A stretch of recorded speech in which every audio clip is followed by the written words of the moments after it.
La abominación que causa desolación, Mateo 24 del 3 al 15, dice así: y estando él sentado en el monte de los olivos, los discípulos se le acercaron aparte diciendo: dinos, ¿cuándo serán estas cosas? ¿Y qué señal habrá de tu venida y del fin del siglo? Respondiendo Jesús les dijo: mirad que nadie os engañe, porque vendrán muchos en mi nombre diciendo yo soy el Cristo, y a muchos engañarán. Y oiréis de guerras y rumores de guerras. Mirad que no os turbéis, porque es necesario que todo esto acontezca, pero aún no es el fin. Porque se levantará nación contra nación y reino contra reino, y habrá pestes y hambres y terremotos en diferentes lugares. Y todo esto será principio de dolores. Entonces os entregarán a tribulación y os matarán, y seréis aborrecidos de todas las gentes por causa de mi nombre. Muchos tropezarán y se entregarán unos a otros, y unos a otros se aborrecerán. Y muchos falsos profetas se levantarán y engañarán a muchos. Y por haberse multiplicado la maldad, el amor de muchos se enfriará. Mas el que persevere hasta el fin, éste será salvo. Y será predicado este evangelio del reino en todo el mundo para testimonio a todas las naciones, y entonces vendrá el fin. Por tanto, cuando veáis en el lugar santo la abominación desoladora de que habló el profeta Daniel, el que lea entienda, entonces los que estén en Judea huyan a los montes. Hagamos un alto aquí en estos versículos. ¿Qué quiso decir Jesús cuando le advirtió a sus discípulos que vieran en el lugar santo la abominación desoladora que habló el profeta Daniel? Miren, una de las técnicas utilizadas para el estudio e interpretación de la Biblia es conocer el contexto, o sea, conocer los detalles previos y posteriores de lo que estuvo diciéndose en ese momento, o a quién se dirigió. De ese contexto se extrae el público, el gentilicio, el grupo de personas a las cuales Jesús dedicó el mensaje. En Mateo 24 queda más que claro que el público, gentilicio o grupo de personas a los cuales Jesús le dio el mensaje era a los judíos, por varias razones. Primero, porque fueron sus discípulos únicamente los que estaban con él cuando dio este mensaje. Y segundo, las preguntas que le hicieron estaban relacionadas con el templo y con el establecimiento de su reino, lo cual era un tema importantísimo para la cultura judía. Tercero, Jesús habla acerca de lugares cuando da el mensaje, como por ejemplo, los que estén en Judea no bajen a los montes. O también, cuando veáis en el lugar santo la abominación desoladora. Estos términos, lugar santo y abominación desoladora, son parte de la cultura judía y no merecía mayor explicación para los discípulos que la que dio Jesús. Jesús dijo, de la que habló el profeta Daniel. Punto. Esa es la única explicación que Jesús le da a los discípulos en ese versículo, porque ellos ya conocían todo el contexto que involucraba el término, la abominación desoladora. Pero nosotros sí necesitamos explicación porque no somos judíos. No somos judíos. ¿A qué se refería Jesús con este término que para nosotros es difícil? La abominación desoladora. Primero, este es un término que David profetizó en el Antiguo Testamento. De hecho, Jesús hace referencia a este término. Tenemos claro que esto viene del profeta Daniel, porque Jesús lo refiere. Dice, por tanto, cuando veáis en el lugar santo la abominación desoladora, de que habló el profeta Daniel, el que lea entiende. O sea, Daniel lo mencionó muchas veces en sus profecías. Y estas son dos, le voy a citar dos veces cuando Daniel lo mencionó. Daniel 11:31 dice, y se levantarán de su parte tropas que profanarán el santuario y la fortaleza, y quitarán el continuo sacrificio, y pondrán la abominación desoladora. Daniel 12:11 dice, y desde el principio que se ha quitado el continuo sacrificio hasta la abominación desoladora, habrá 1290 días. En estos dos versículos hay frases que se repiten. Daniel las menciona exactamente igual: continuo sacrificio y abominación desoladora. El continuo sacrificio es lo que hoy en día no existe, pero la comunidad de religiosos en Israel se viene preparando para ello desde hace décadas, para poder oficiar los servicios en el templo. No lo podía hacer cualquier judío. No es cualquier judío el que podía presidir, que podía ser un sacerdote. Tenía que ser descendiente de Aarón, a quien Dios le entregó el sacerdocio perpetuo, y descendiente de Leví, uno de los hijos de Aarón. Esos sacerdotes son llamados levitas, Y en hebreo, el nombre de ellos son Kohanim. Los Kohanim son judíos cuyo apellido es Cohen. Seguro tú conoces, aquí en Panamá tenemos la familia Cohen. No todos los Cohen, por supuesto, son descendientes directos de Aarón, pero en Israel ya han trazado las líneas de ascendencia y ya seleccionaron los que en ese tiempo están directamente relacionados con Aarón. Ellos pueden hacer eso, ellos tienen las líneas de descendencia, ellos conocen quién es el padre, el abuelo, el bisabuelo, el tatarabuelo y lo trazan hasta Aarón. Y ya los judíos tienen todo lo necesario para ofrecer los sacrificios en el templo. Lo único que les falta es el templo. O sea, no es una cosa menor lo que les falta, pero en realidad el templo solito, a pesar de lo complicado que pueda parecer construir un tercer templo en ese monte del templo, el templo solito no les serviría de nada si ellos no están preparados para poder ofrecer los sacrificios en el templo. O sea, no es una cosa menor lo que les falta. ¿Recuerdan que en el Antiguo Testamento se ofrecían sacrificios animales de continuo? Era mañana, mediodía y tarde, de continuo, todos los días estaban sacrificando animales. Y estos sacrificios eran una sombra de lo que habría de venir. Es decir, estos sacrificios de corderitos nos hablan del Cordero de Dios que quitaría el pecado del mundo en el Nuevo Testamento. Jesús sería el último sacrificio necesario para que tú y yo recibiéramos salvación. Sin embargo, como los judíos no han creído que Jesús es su Mesías, ellos están ideando reconstruir un templo para reinstaurar su sistema sacrificial en espera de un Mesías diferente a Jesús. Entonces Daniel profetiza que será quitado el continuo sacrificio, o sea, la matanza de animales en el templo, porque se instaurará la abominación desoladora. Lo único que puede hacer terminar el sacrificio continuo en el templo cuando sea edificado es la llegada del Mesías. Con Jesús se cumplió el último sacrificio, pero como los judíos, o sea, no le recibieron, o sea, los suyos no le recibieron, ellos recibirán a otro que se hará llamar el Mesías y detendrá el continuo sacrificio y les dirá a los judíos: ya no hay más necesidad de esto, porque yo estoy aquí, adórenme, yo soy el Mesías que ustedes estaban esperando, yo soy Dios. Eso va a ocurrir y va a ocurrir pronto. La palabra abominación procede del hebreo shikutz, que significa cosa detestable o ídolo, cosa abominable, abominación, cosa asquerosa o detestable. Eso es lo que significa la palabra shikutz, que es la que se utilizó aquí en hebreo. También nos habla de un evento que ya se cumplió 2 veces y estamos esperando un tercer cumplimiento. Ustedes me han escuchado decir que en el Antiguo Testamento son las sombras de lo que ocurriría en el Nuevo Testamento. Es decir, todo lo que se cumplió por sombras en la Torá se cumple definitivamente en el Nuevo Testamento en adelante. Por ejemplo, Dios le mandó a los judíos celebrar 3 fiestas anuales, entre otras. Tienen muchas fiestas, pero hay 3 que son las más importantes. La primera era la Pascua judía. La Pascua se celebraba sacrificando un corderito y comiéndolo en familia todos los años, la noche en la que los judíos fueron liberados de Egipto. Entonces recordarán todos los años cómo Dios utilizó la sangre de un corderito pintada en los dinteles de las puertas y los postes de su casa como protección en contra del ángel de la muerte, y cómo a la mañana siguiente pasaron de ser esclavos a ser libres. Todo esto era un cuadro que nos anunciaba que en Cristo se cumpliría nuestra Pascua. Cristo es nuestra Pascua. Jesús fue nuestro Cordero inmolado.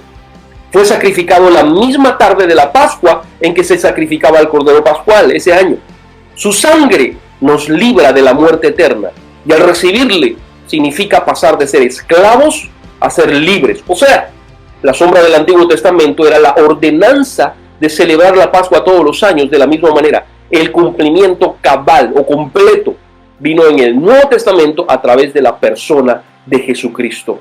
Cristo es nuestra Pascua. Dale un aplauso al Señor. Asimismo, con lo referente a la abominación desoladora, cuando Daniel anunció como un evento futuro, profético futuro, esto se cumpliría en el año 167 antes de Cristo. Daniel profetizó unos 700 años antes de Cristo, aproximadamente. Perdón, 445 años antes de Cristo. Y en el año 167 antes de Cristo se cumplió parcialmente esta profecía. Este evento no está en la Biblia, sino que está en un libro apócrifo pero hace parte de la historia de Israel. No es un libro inspirado, pero sí es un libro histórico. Habla de la historia de Israel. Me refiero a Primera y Segunda de Macabeos. En estos libros se narra la historia de la invasión o ataque de un general llamado Antíoco IV Epífanes a Israel. Con la muerte de Alejandro Magno, quien fue la tercera parte de la estatua que vio Nabucodonosor en sueños, o sea, el vientre de bronce. ¿Se recuerdan de este asunto? Nabucodonosor tuvo un sueño en donde vio una estatua cuya cabeza era de oro, luego el torso y los brazos eran de plata, el vientre era de bronce, luego las piernas eran de hierro, y terminaba con los pies que eran de barro colado y hierro. La cabeza representaba a Nabucodonosor, luego el pecho y los brazos representaban a otros que vendrían después de Nabucodonosor y tomarían el reino. Entonces, como eran dos brazos, representan al imperio medo-persa, a Media y a Persia, por eso eran dos brazos. Y después de esto, otro rey conquistaría el reino, conquistaría el poder, ampliaría el imperio, y este rey representa a Grecia, el Alejandro Magno. Cuando Alejandro murió, 4 de sus generales se reparten el poder y la tierra de Israel estaba incluido dentro del repartimiento del poder. Ellos dominaron la Tierra Santa, a principio dándoles libertad de culto. Los judíos podían seguir celebrando sus sacrificios y sus tradiciones en el templo. Sin embargo, con el tiempo se levantó una dinastía de Antíocos y Antíoco IV Epífanes tomó el poder e invadió Israel, sustituyó la ley judía, la Torá, como constitución política de Judea para hacer de Jerusalén una ciudad de corte griego, y eso causó gran molestia a toda la población judía. ¿Te imaginas que ahora venga un extranjero y diga: panameños, ustedes nunca más van a poder obedecer su propia constitución porque la que van a obedecer es la mía, y la impone con una bota militar? Por supuesto que eso nos va a molestar, y eso molestó a los judíos. Vino un militar de alto rango, poderoso, e impuso su bota militar y les dijo: ahora lo que se va a hacer aquí en Israel es que vamos a implementar la cultura griega, la cultura helenística. Entonces, él, además de eso,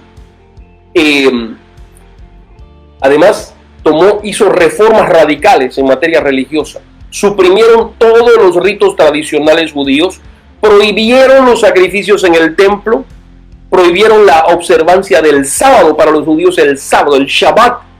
El Shabbat es una ordenanza por estatuto perpetuo para Israel, que ellos lo prohibieron. Además de eso, prohibieron la circuncisión.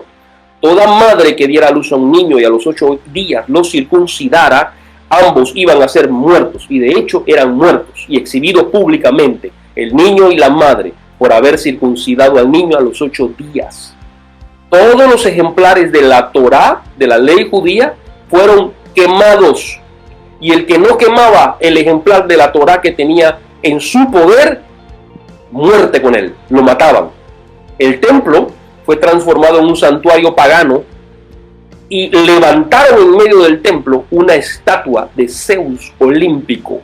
Zeus olímpico. O sea, en el lugar santo se colocó entre los querubines, en el lugar que solo le pertenece a Jehová, donde iba el arca del pacto, una estatua pagana de un dios falso llamado Zeus. Pero eso no fue todo. Para profanar el lugar, sacrificaron una puerca sobre el altar. El animal inmundo por excelencia, por así decirlo, ¿sí? Por así decirlo, para los judíos, es el cerdo. Y no había mayor abominación que esta. Levantar un dios falso, sabiendo que Dios detesta la idolatría, y además sacrificar un animal inmundo sobre el altar. Esto fue considerado el primer cumplimiento de lo que Daniel llamó la abominación desoladora. Les voy a leer un extracto del libro de Segunda de Macabeos 6 del 1 al 2. No está en sus Biblias, así que anótenlo. Dice: poco tiempo después el rey envió a un anciano de la ciudad de Atenas para obligar a los judíos a quebrantar las leyes de sus antepasados y a organizar su vida de un modo contrario a las leyes de Dios para profanar el templo de Jerusalén y consagrarlo al dios Zeus olímpico. ¿Quién era Zeus? Zeus era la deidad más importante de todas las deidades de Grecia. ¿Recuerdan algunos de ustedes cuando en la escuela nos mandaron a leer la Ilíada y la Odisea? ¿Se acuerdan? Bueno, allí se mencionan todos estos dioses. Y cada uno, dioses falsos por supuesto, y cada uno tenía control sobre algo. Bueno, Zeus, si bien es cierto, según la mitología griega, era el dios sobre todos los dioses, no fue siempre así. Zeus fue hijo de otro dios llamado Cronos, a quien él destronó y envió al Tártaros para vivir allí bajo condenación, y él asumiría el trono. La esposa principal de Zeus fue Heras, que era su propia hermana, también hija de Cronos. Se casó con su propia hermana, con quien concibió varios hijos famosos, cada uno de ellos, porque eran dioses de alguna cosa. Por ejemplo, Ares, que era el dios de la guerra; Afrodita, que era la diosa de la belleza y la sensualidad y el amor; Atenea, que era la diosa de la sabiduría; Artemisa, quien también fue llamada Diana de los Efesios. ¿Recuerdan ahí en el Nuevo Testamento? Apolo, Hermes, Perséfone, Dionisio, Perseo, Heracles, Helena, Minos, las musas, entre otros cientos de hijos. Zeus nunca le fue fiel a su hermana y a su esposa Heras, porque tuvo cientos de amantes, que eran otras diosas, pero también tuvo relaciones con humanas, dando como resultado el nacimiento de semidioses, como el famoso Hércules, mitad hombre, mitad dios, y Helena de Troya, hija de Zeus. No solo tuvo relaciones con diosas y con humanas, sino también tuvo relaciones con animales, ya que tuvo relaciones con una cabra llamada Aix, quien concibió un hijo mitad hombre con patas de cabra. También tuvo un amante varón, también tuvo un amante que fue un hombre. O sea, Zeus representa toda la degeneración humana posible. Fue un adúltero, fue mujeriego, fornicó con animales, cometió bestialismo, y también con otros hombres cometió homosexualismo. Este Zeus era comúnmente representado en estatuas con truenos en las manos y con una barba amplia, un cuerpo musculoso. Era la representación del hombre sensual, del hombre de hoy, del hombre que no tiene ninguna limitación. Representa al hombre que no respeta el matrimonio, que igual le da estar con su esposa o estar con cualquier otra mujer, con un animal o incluso con otro hombre. En aquellos días de la invasión de Antíoco IV Epífanes, cuyo nombre ya es una blasfemia porque Epífanes significa aparición de Dios, él mismo fue repelido por una generación de judíos, los hijos de Judas Macabeo. De allí es de donde los judíos celebran la famosa fiesta llamada Hanukkah, que muchas veces coincide con la Navidad y que conmemora la victoria de los macabeos para recuperar el templo y a Jerusalén. Pero la historia no queda ahí. Pasan los años e Israel ya no está sometida bajo el reinado de Antíoco IV Epífanes, sino bajo la bota romana. Cuando Jesús vino a esta tierra, Israel estaba dominado por Roma, quien le permitía que Israel tuviera un rey colocado por ellos, y también colocaba a un gobernador en cada provincia. En los tiempos de Jesús, el rey fue Herodes, o una dinastía de Herodes, y el gobernador fue Poncio Pilatos. Cuando Jesús pasaba con los discípulos por el templo, la Biblia dice que esto ocurrió. Mateo 24, 1 y 2 dice: cuando Jesús salió del templo y se iba, se acercaron sus discípulos para mostrarle los edificios del templo. Respondiendo él les dijo: ¿veis todo esto? De cierto os digo que no quedará aquí piedra sobre piedra que no sea derribada. Jesús estaba anunciando una catástrofe futura. El templo, que era el centro religioso y de identidad de la nación de Israel, sería destruido, y eso ocurrió en el año 70 después de Cristo. Un emperador llamado Tito invadió Jerusalén y la destruyó por completo, no dejando piedra sobre el templo. De hecho, en Roma hay un arco que conmemora esta invasión, se llama el Arco de Tito, y data de aquella época, en donde están esculpidas las reliquias judías que los romanos saquearon y robaron a Israel. Entre ellas, el candelabro de oro, el menorá, está allí. Pero no solo fue destruido el templo de Israel, sino que luego fue colocada la estatua del dios Júpiter sobre el monte del templo por parte de otro emperador llamado Adriano. Júpiter es el mismo Zeus griego, solo que los romanos, quienes tomaron todos los mismos dioses de los griegos, les cambiaron los nombres.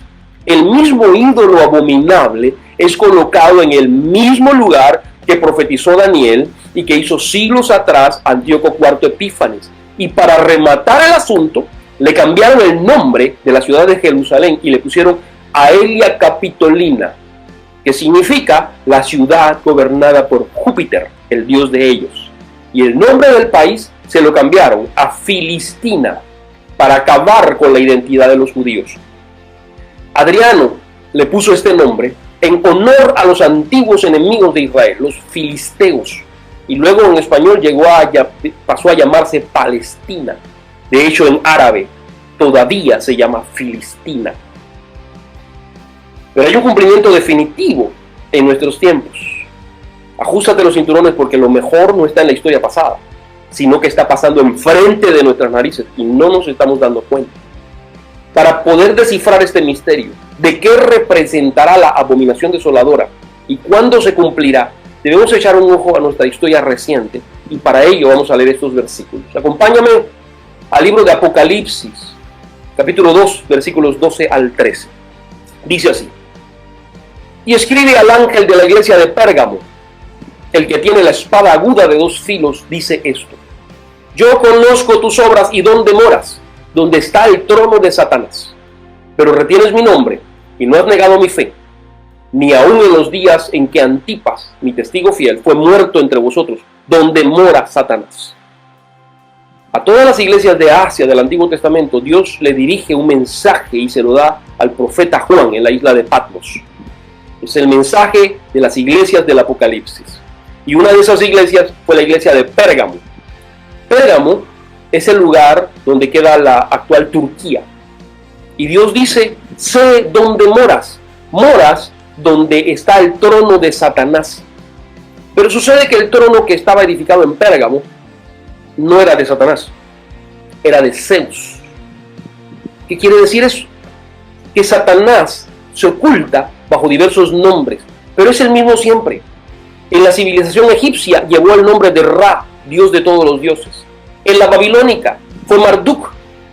En la fenicia fue Baal. En la filistea fue Dagón. En la griega fue Zeus. En la romana fue Júpiter. Y también los fariseos le llamaron Baal-Zebú. No son diferentes. Todos son el mismo. Todos son diferentes nombres de un mismo demonio llamado Satanás. Y Dios lo desenmascara en el mensaje a Pérgamo. No le dice a Juan: dile a Pérgamo que conozco que moras donde está el trono de Zeus.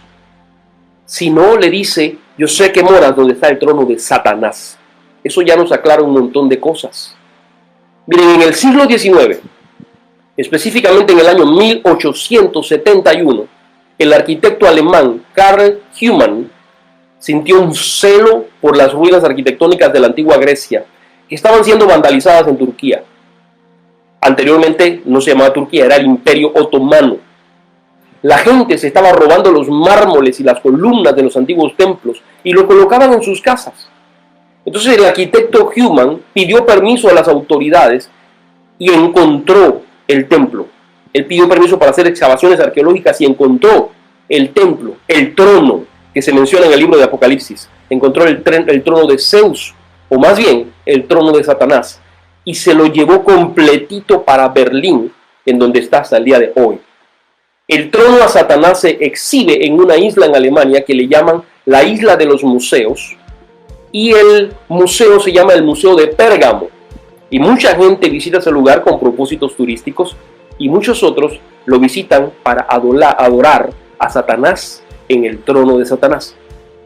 En realidad, lo que llaman el trono de Satanás es una estructura enorme, con una escalinata, unas escaleras enormes enfrente.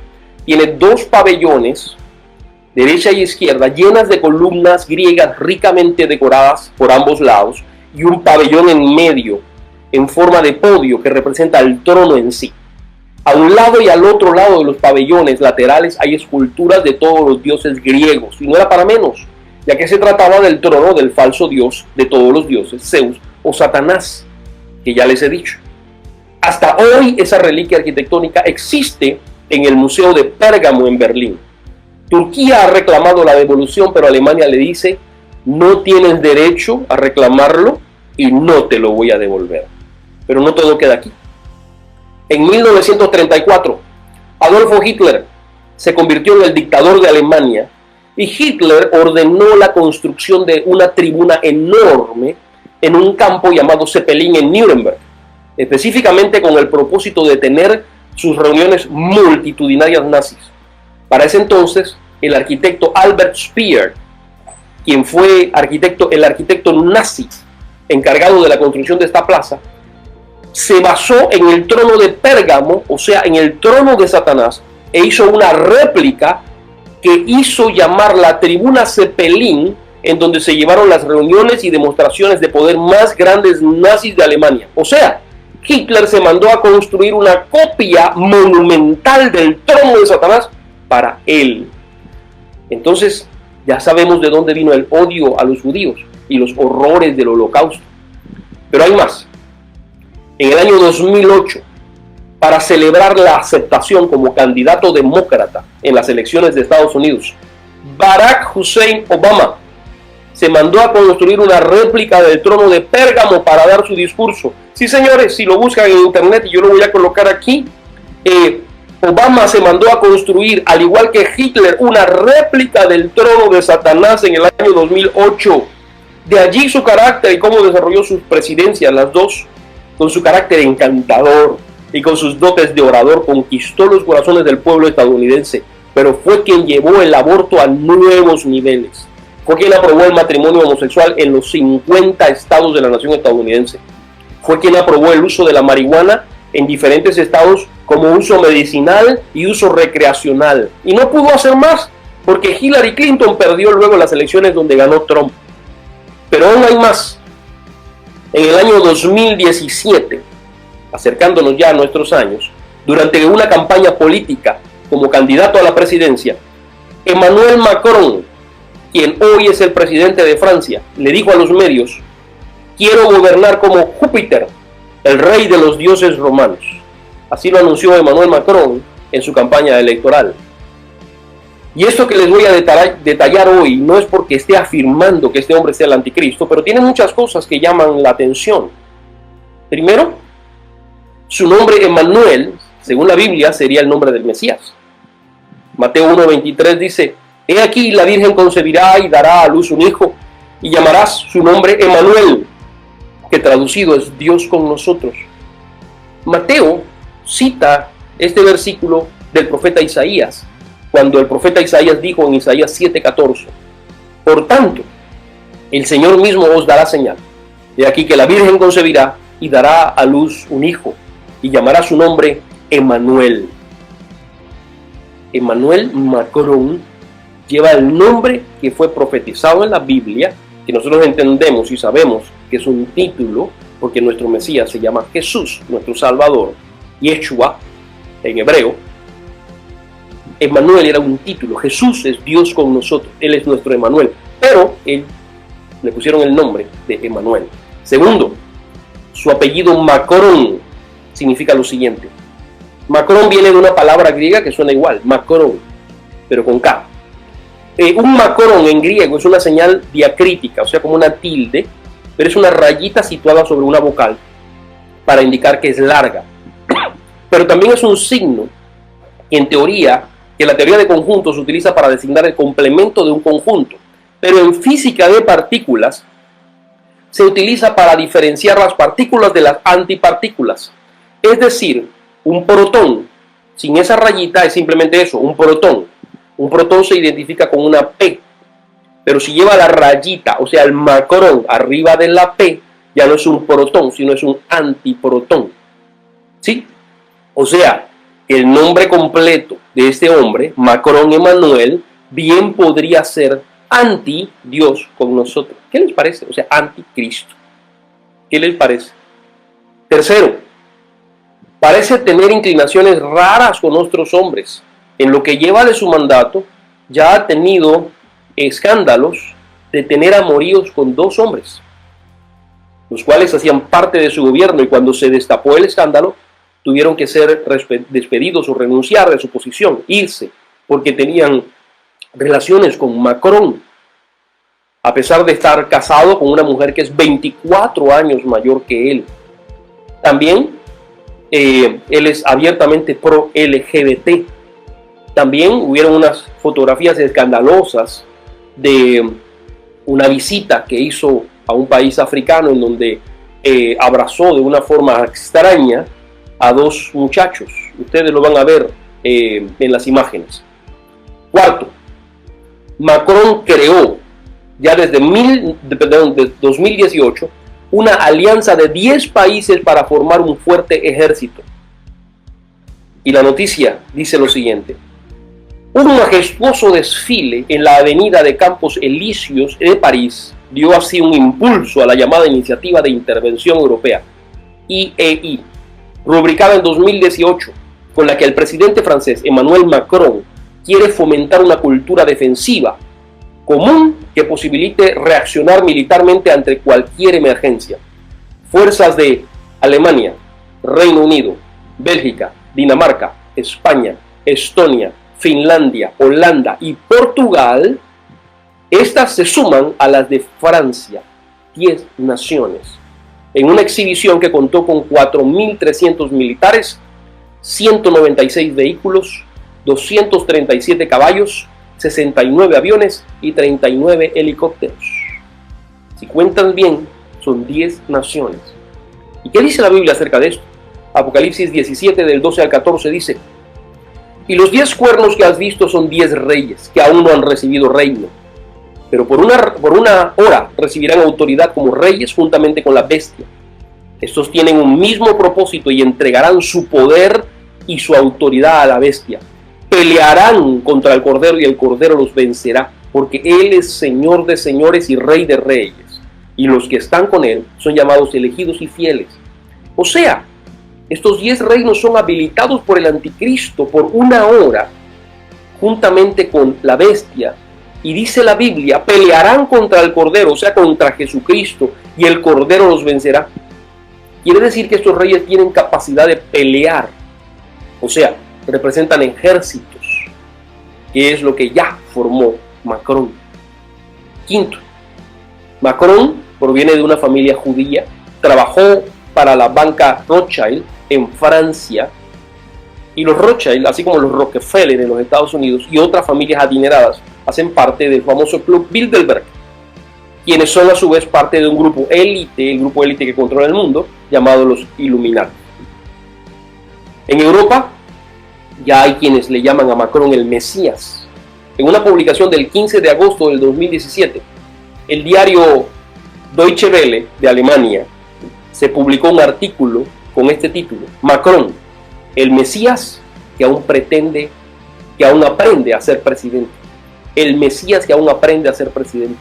O sea, lo están llamando Mesías. Ahora, no digo que sea, pero tiene mucha similitud. Y la tiene. Además, el diablo tiene siempre a uno o más postores al mismo tiempo preparados para asumir la posición de anticristo cuando así Dios lo determine. Recuerden que nadie sabe el día y la hora, ni aun los ángeles, y mucho menos el diablo. Así que él tiene que tener siempre uno o varios buenos postores preparados en todas las épocas. Porque él viene, nuestro Dios viene como ladrón en la noche. Ni los ángeles lo saben y mucho menos Satanás. Así que Satanás tiene que estar preparado. ¿Cuánto más nosotros los hijos de Dios tenemos que estar preparados? ¿Cuánto más? En resumen, ¿qué es la abominación desoladora? La abominación desoladora es segunda de Tesalonicenses 2, del 3 al 5.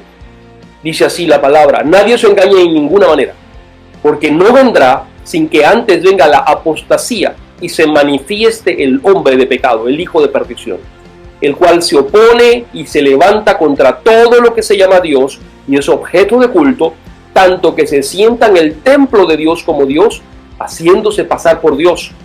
¿No os acordáis cuando estaba todavía con vosotros os decía esto? El Antiguo Testamento nos da sombra de lo que ocurrirá en el Nuevo. Antíoco Epífanes colocó la estatua de Zeus en el lugar santo. El emperador Adriano colocó la estatua de Júpiter en ese lugar. Ahora Zeus, Júpiter, Satanás, que es su nombre real, buscará adoración. a Él mismo, en persona, se sentará en donde siempre quiso estar a través de la persona del anticristo, en el trono de Dios, y exigirá adoración como Dios. Esto será la abominación desoladora. Mis hermanos, la Biblia dice, 2 de Tesalonicenses 2:7, porque ya está en acción el misterio de la iniquidad, solo que hay quien al presente lo detiene, hasta que él a su vez se ha quitado de en medio. Hitler quiso ocupar ese trono. Obama también. Y ahora pronto otro vendrá y lo ocupará definitivamente. Pero, hay quien al presente lo detiene. Y ese quien lo detiene, aquel que vendrá con toda autoridad, venciendo y para vencer, se llama Espíritu Santo de Cristo. Y su obra en la tierra se llama la iglesia. Pronto, mis hermanos, seremos quitados. Pronto sonará la trompeta y dejaremos de ser un estorbo para el anticristo. Nos iremos en las nubes después del sonido de esa trompeta. Maranata, Cristo viene pronto. Dale un aplauso al que vive.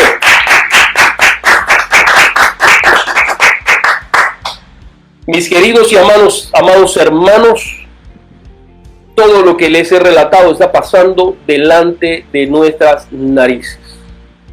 Está pasando delante de nosotros y no nos damos cuenta. La profecía bíblica se está cumpliendo. Y no solamente lo más evidente con la pandemia del coronavirus. Se está cumpliendo toda la profecía bíblica. Y son tantos eventos que están ocurriendo al mismo tiempo que muchos de ellos no tenemos la capacidad de poder entender de qué es lo que está pasando. Porque muchos de ellos son simbólicos. Hasta hace poco yo me enteré que en el año 2008 Obama se había mandado a construir el trono de Satanás para dar su disertación y su aceptación hacia la candidatura demócrata. En los Estados Unidos, ¿cómo no se dieron cuenta? Y entró, porque muchas cosas están ocurriendo de forma simbólica y no las entendemos hasta que ocurren los eventos. Por eso, mi hermano, es importante ahora que tú y yo pongamos nuestra vida en orden.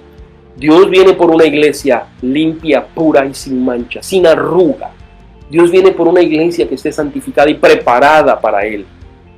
Esto que está ocurriendo en el mundo no solamente es una prueba para el mundo, sino también una prueba para la iglesia. Es más, el Señor dijo, el juicio empieza por la casa de Dios. El juicio está empezando por la casa de nosotros, por la casa de nuestro Dios. Ustedes han visto cómo muchos pastores ya han fallecido. Miembros de congregaciones han fallecido. Grandes cantidades de miembros de congregaciones han fallecido con el coronavirus. Dios está ejecutando juicio. Y esto que ahora estemos transmitiendo por aquí y no estemos predicando en la casa del Señor, en el templo, es parte de ese juicio. Porque el Señor quiere realinearnos. El Señor quiere que dejemos de jugar a lo que nosotros creemos que es iglesia y empecemos a enfocarnos a lo que realmente es iglesia. Empecemos a buscar el rostro de Dios. Empecemos a buscar su presencia. Empecemos realmente a dejar muchas cosas que nosotros pensábamos que era iglesia. Dejar el emocionalismo. Y no es que la emoción esté mal. Sin embargo, muchas veces reemplazamos por el emocionalismo por verdadera intimidad con Dios. Así que eso no tiene reemplazo. La intimidad con Dios no tiene reemplazo. Volvamos a intimar con Dios. Volvamos a ese lugar secreto. Volvamos a ese lugar donde solamente están Él y yo, Él y tú. Dos solamente. Mi hermano, si hoy a través de esta prédica te has dado cuenta que el tiempo ya se acabó. Estamos ahora mismo en tiempo prestado. Pero tienes cosas que resolver. Yo quiero invitarte ahora a que cierres tus ojos y le entregues tu corazón a Cristo y te limpies de toda carga, te limpies de todo pecado, saques toda abominación que hay en tu corazón. La abominación desoladora representa colocar un ídolo falso en el centro del templo de Israel, pero resulta que nosotros somos el templo del Espíritu Santo.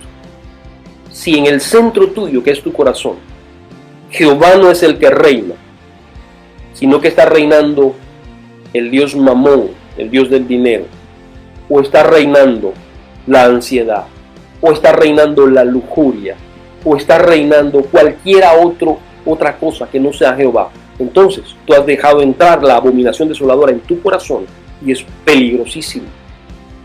Mi hermano, ahora te invito a que arranques esa abominación, que saques de tu corazón todo ídolo abominable que has dejado plantar en tu corazón, ahora lo arranques y dejes ese espacio para el único Dios vivo y verdadero. Jesucristo es su nombre. Cierra tus ojos ahora. Repite conmigo. Amado Dios. Amado Dios, Vengo ahora ante tu presencia. vengo ahora ante tu presencia Para reconocer mi pecado. para reconocer mi pecado, Reconocer que he sido desobediente reconocer que he sido desobediente continuamente. continuamente. Perdóname, Jesús. Perdóname, Jesús. Perdóname Por haber colocado en mi corazón haber colocado en mi corazón que ese lugar santísimo, que ese lugar santísimo, en este templo sagrado, en este templo sagrado, otro Dios otro u Dios otros dioses u otros dioses que no son tú, mi que no Dios. son tú, mi Dios. Yo creo en ti, Jesús. Yo creo en ti, Jesús. Creo que tú moriste en la cruz del Calvario, Creo que tú moriste en la cruz del Calvario, que fuiste el Cordero de Dios que fuiste el Cordero de Dios, que pagó que pagó todo el pecado del mundo. todo el pecado del mundo. Moriste en la cruz, Moriste en la cruz, pero Dios te levantó de los muertos pero Dios te levantó de entre los y muertos resucitaste. y resucitaste. Y ahora estás vivo. Ahora vives. Por eso te invito a mi corazón. Por eso te invito a mi corazón. Entra allí, Jesús. Entra allí, Jesús. Dame una vida nueva. Dame una vida nueva. Ponme el sello Ponme el sello del Espíritu Santo del Espíritu Santo e inscribe mi nombre e inscribe mi nombre en el libro de la vida. en el libro de la vida. Desde este momento Desde este momento me declaro salvo me declaro salvo en el nombre de Jesús. en el nombre de Jesús. Amén. Amén. Dale un aplauso al Señor. Y ahora vamos a cerrar con una oración. Padre, te damos gracias, Señor, por habernos traído a revelación todas estas cosas que se están cumpliendo ahora, al igual que se cumplieron en los tiempos de los macabeos, Antíoco Epífanes, que se cumplieron en los tiempos de los romanos, el emperador Tito, el emperador Adriano, y se están cumpliendo en nuestros días para los tiempos finales. Gracias, Señor, por traer a nuestros oídos y a nuestros ojos la revelación del tiempo final. Padre, queremos serte fiel. Queremos serte fiel. En lo que sea de nosotros, de ahora en adelante, queremos caminar en integridad contigo. Porque sabemos, Señor, que estamos viviendo tiempos peligrosos y estamos viviendo tiempos en donde en cualquier momento sonará la trompeta. Padre, gracias, Señor, por considerarnos parte del pueblo escogido para escuchar ese sonido de la trompeta y reunirnos contigo en las nubes. Gracias, Señor. En el nombre de Jesús te oramos. Amén. Mis hermanos, el Señor les bendiga abundantemente.